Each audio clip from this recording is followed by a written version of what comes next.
F2 এর মাধ্যমে blockbuster এবং F3 এর মাধ্যমে হিট ছবি উপহার দেওয়ার পর ভেঙ্কটেশ এবং অনিল রবিপুদি তৃতীয়বারের মতো সংক্রান্তি কি বাস্তু নামের সাথে জুটি বেঁধে সফল সিনেমাগুলির হ্যাটট্রিক করেন।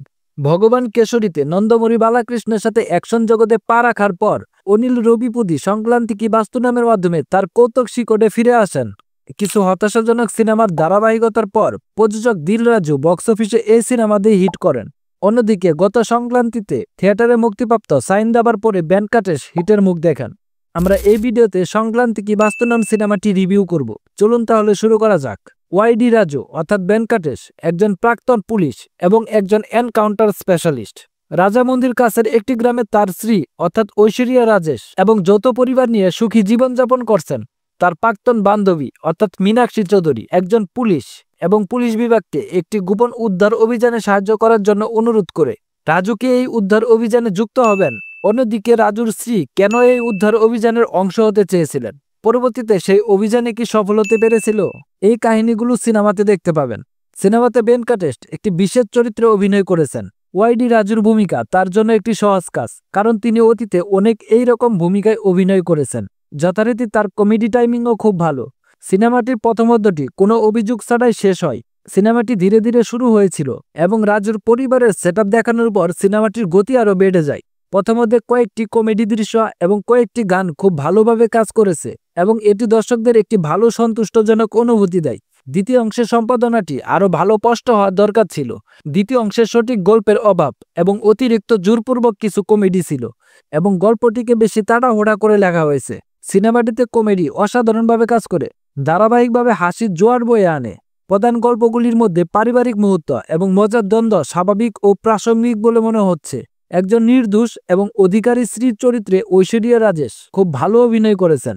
প্রাক্তন প্রেমিকা এবং একজন পুলিশ সদস্যের চরিত্রে মীনাক্ষী চৌধুরীও খুব ভালো অভিনয় করেছেন। মনে হচ্ছে লাকি ভাস্করের তার ভূমিকার জন্য তিনি যে প্রশংসা পেয়েছিলেন তার মধ্যে অনেক আত্মবিশ্বাস জাগিয়ে তুলেছিল এবং ভেঙ্কটেশের মতো সিনিয়র নায়ক এবং ঐশ্বরিয়া রাজেশের মতো অভিজ্ঞ অভিনেতার পাশে তিনি যেভাবে ভূমিকা পালন করেছিলেন তাতে সেই আত্মবিশ্বাস স্পষ্ট। দ্বিতীয় অধ্যায়ে ঐশ্বরিয়া রাজেশকে উত্ত্যক্ত করার দৃশ্য এবং ভেঙ্কটেশের সাথে তার রসায়ন পুরোপুরি উপভোগ করার মতো ছিল। পরিচালক অনিল রবিপুদির ভালো দিক হলো তিনি দর্শকদের স্পন্দন খুব ভালোভাবে বুঝতে জানেন। স্ত্রীর চরিত্রের জন্য তিনি যে সংলাপগুলো লিখেছেন এবং স্বামী স্ত্রীর চরিত্রগুলিকে নিয়ে তিনি যে দৃশ্যগুলো কল্পনা করেছিলেন তা অবশ্যই বিবাহিত মহিলার জন্য খুব ভালোভাবে কাজ করবে।